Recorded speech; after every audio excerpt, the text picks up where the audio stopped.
It's easy to get caught up in what didn't go as planned and overlook the wins, big and small. In this episode, we're going to help you uncover those hidden successes, show you how to build on them in a way that goes beyond just celebrating your achievements.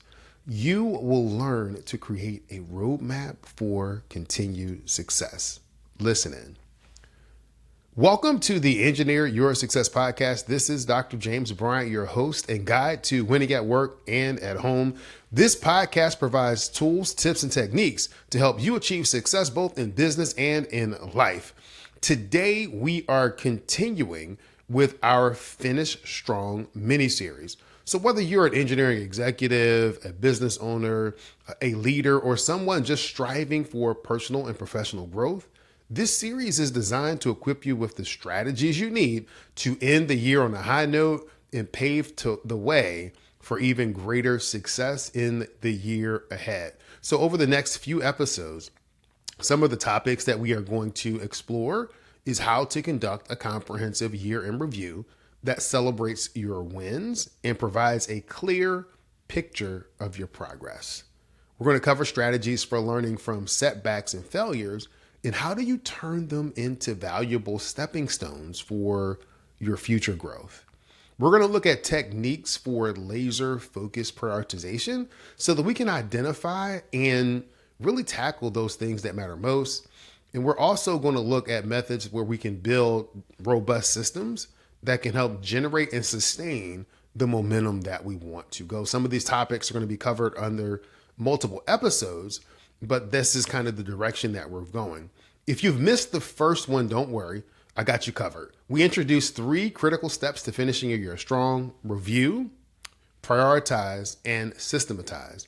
And so today we're going to be taking a further step into review. Let's start with why this matters. As I've said this before, you are a person first and an engineer or business owner second. This review process isn't just about your professional life. It's about your whole life. It's about winning at work and at home. Remember, what happens in one area of your life, it impacts all of the other areas of your life. Now, I want you to take a moment, or I want to take a moment to share something pretty special with you. Over the past few years, I've received several emails and messages from listeners just like you, sharing how these review episodes have impacted their lives. And honestly, it's one of the most rewarding parts of this podcast. So let me share a few that stood out. There's John, one of our longtime listeners.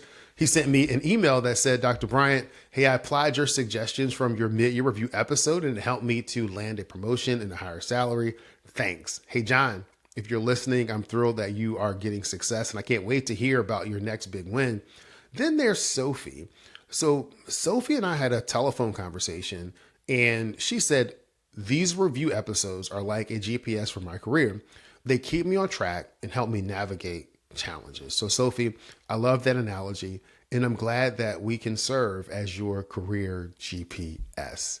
These stories remind me of why I do multiple review episodes throughout the year.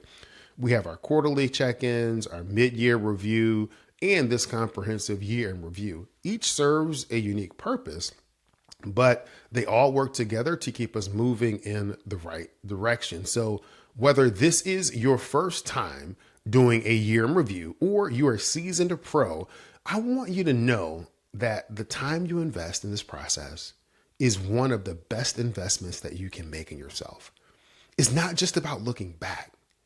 It's about using what you've learned to propel you for the future, to propel yourself forward.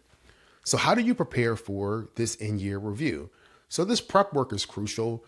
It's like laying a foundation for a building. If you get that right, everything else tends to be easier or line up. So number one, gather your data. I want you to think of yourself as an investigator, piecing together the story of your year. Pull all of those goals that you set way back in January. Yes, even the ones that you haven't looked at since then. Dig up your planners, your journals, your habit trackers. If you've used digital tools, export the data. Look at your calendar to remind yourself of the key events and milestones. And don't forget about the feedback that you've received from performance reviews, client testimonials, even conversations with friends and family. All of these form the materials that can help you in your review. Number two is create a reflective space. So find a quiet space where you won't be interrupted. Turn off the notifications on your phone, maybe light a fragrant candle, play some soft music in the background if that helps you focus. The key is to create an environment that allows you deep reflection. Remember, this isn't a quick task that you're going to check off your list. It's a meaningful conversation with yourself about your life and your future. And I also want you to, number three, adopt the right mindset. Now, I want you to approach this review from the perspective of what I call a mirror moment.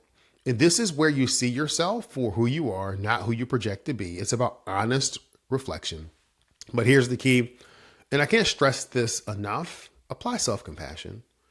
This isn't about beating yourself up. It's about growth and learning. And this is absolutely not about judging yourself. So the review process can apply to all different areas of your life, from your career. What projects are you proud of? Did you receive any promotions or accolades? If you want to apply it to your health, did you adopt any healthier habits? How has this physical or mental well-being improved? Or how have your physical and mental well-being improved? Relationships. Have you strengthened connections with family or friends? Did you resolve any conflict? When you look at your finances, did you reach your savings goal, your investment goal? Did you reduce your debt? From personal growth, what new skills or knowledge that you acquire?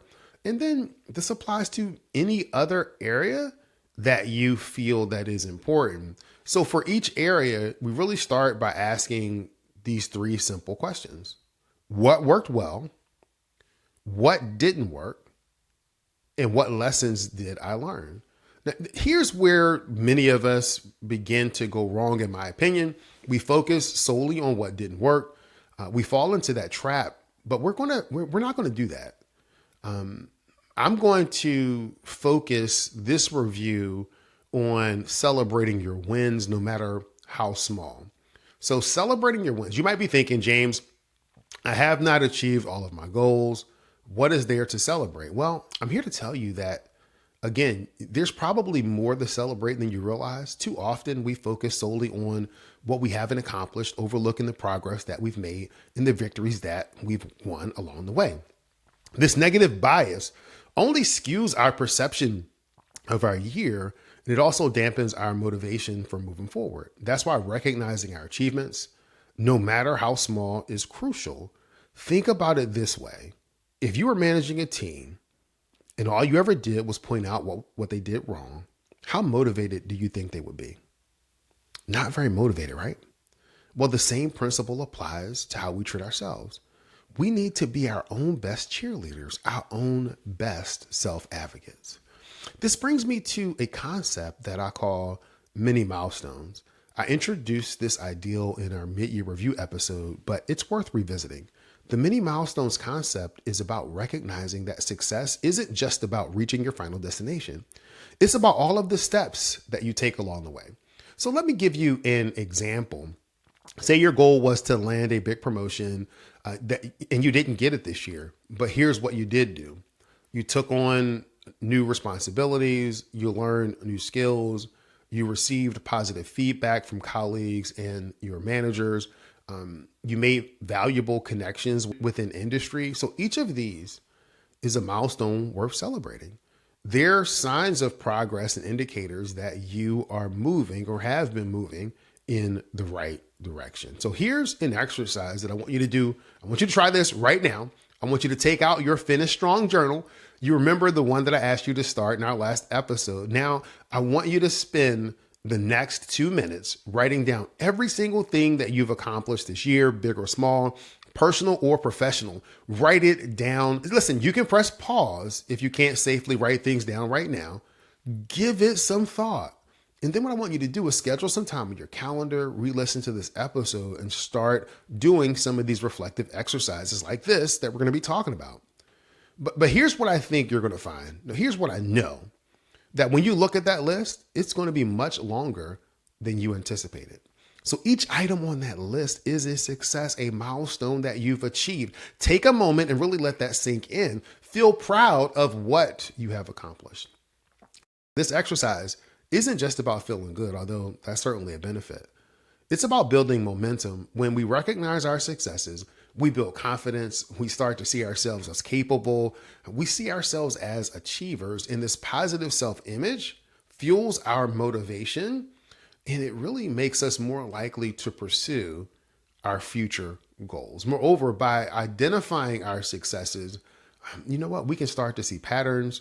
What conditions led to these achievements? What skills did you leverage? This insight is incredibly valuable as you plan for the future. So as we continue with our year in review process, I want you to keep this mini milestones mindset. Yes, we are going to look at where we fall short, but we're going to approach failure from a foundation of recognizing and celebrating our successes. Celebrating our wins is absolutely crucial, but if we stop just at celebration, we're going to miss out on powerful opportunities for growth. So think of it this way. Celebration is like giving yourself a well-deserved pat on the back, but understanding why you succeeded, that's what gives you the roadmap to do it again and again and again. To help us do that, there's this process or concept that we call a success autopsy. So a success autopsy is about digging deeper into your achievements, going beyond the surface level celebration to understand the specific factors that made them possible. It's about dissecting what worked so you can create a repeatable blueprint for future success. So let's break it down in a few key areas. One, examine the factors that contributed to your success. What worked well? These might include external factors like being in the right place at the right time, or internal motivators like the extra effort that you put in for a project. For example, maybe you helped to land a big client and you were putting in extra research hours researching their needs, or perhaps you finally stuck to a fitness routine and maybe you found an accountability partner. But identifying these factors is really the next step. So here's your task. I want you to take the list of accomplishments that we talked about in the earlier exercise, and I want you to pick one, and ask yourself, what were the key factors that made this possible?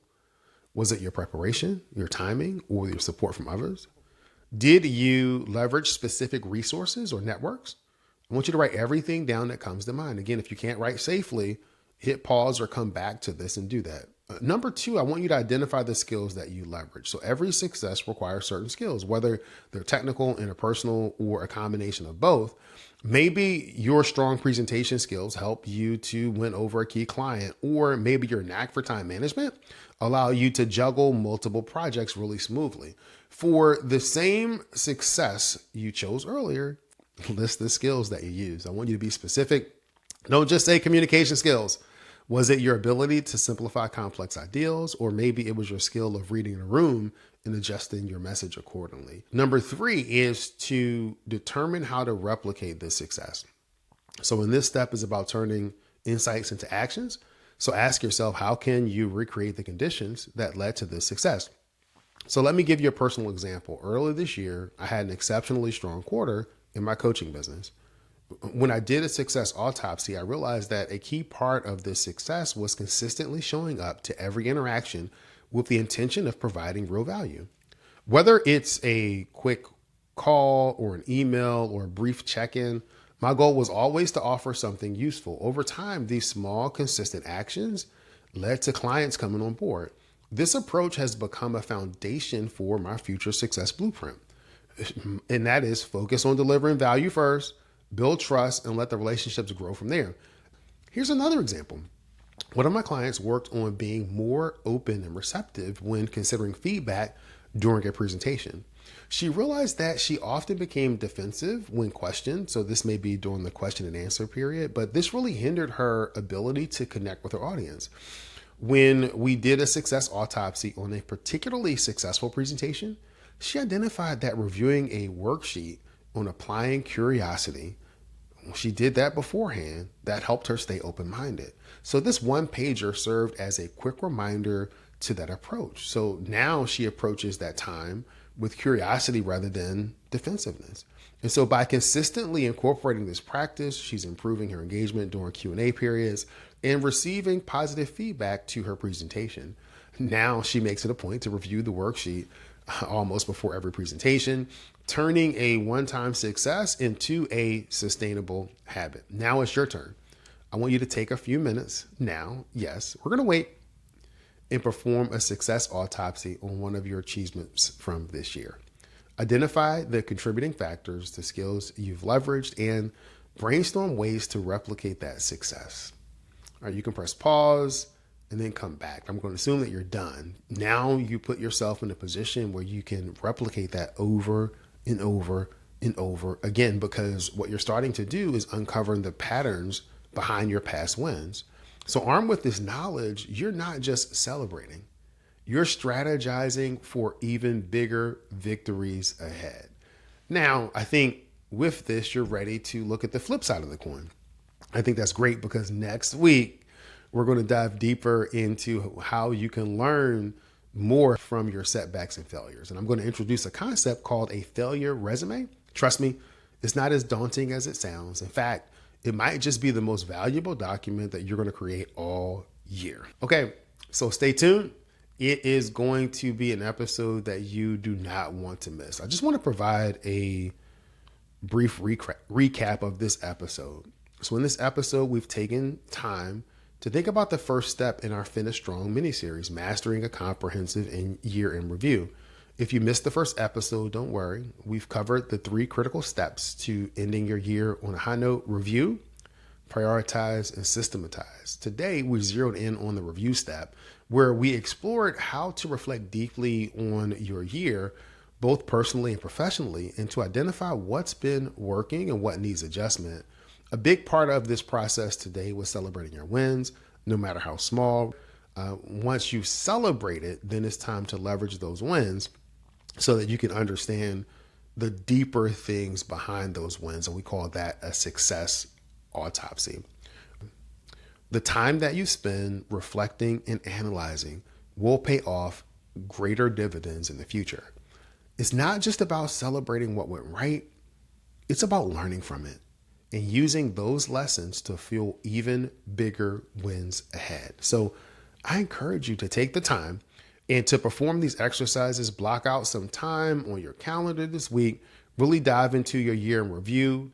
I'm going to end this podcast episode like I end every episode, and that's this. Many people know what to do. Fewer people know how to do it. And there's a select group of people that follow through, do it, and are living the life of their dreams. It is my desire for you to be part of that select group. This is Dr. James Bryant, your guide for winning at work and at home. And I want you to be great this week. Thanks.